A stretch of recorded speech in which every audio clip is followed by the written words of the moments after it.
ایک مور جو کہ بہت زیادہ خوبصورت تھا، اپنی خوبصورتی پر بہت زیادہ فخر کرتا۔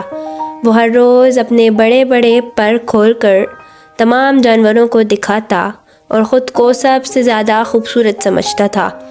ایک دن وہ دوسرے جانوروں کے ساتھ چل رہا تھا تو انہیں دکھانے لگا، دیکھو میری خوبصورتی بے مثال ہے، کیا تم لوگوں کے پاس میرے جیسے پر ہیں؟ سب جانور مور کی باتیں سن کر خاموش ہو گئے، مگر کسی نے کچھ بھی نہ کہا۔ مور نے خود کو اور زیادہ بڑا سمجھا اور اپنے پروں کو مزید پھیلایا۔ وہ اتنا مغرور ہو گیا تھا کہ اسے یہ بھی یاد نہیں رہا کہ اس کی حقیقت کیا ہے۔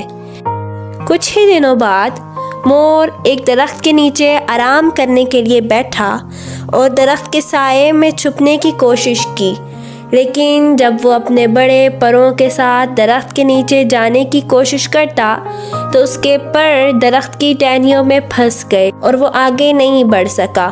اس کے پر اتنے بڑے اور وزنی تھے کہ وہ چھپنے میں بھی مشکلات کا سامنا کرنے لگا۔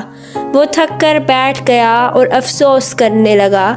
اسے اچانک احساس ہوا کہ وہ اپنی خوبصورتی کے غرور میں اتنا زیادہ مگن ہو گیا تھا کہ اس نے اپنی کمزوریوں کو نظر انداز کر دیا تھا۔ سبق: غرور ہمیشہ نقصان کا سبب بنتا ہے اور انسان کو عاجز اور خاکسار رہنا چاہیے۔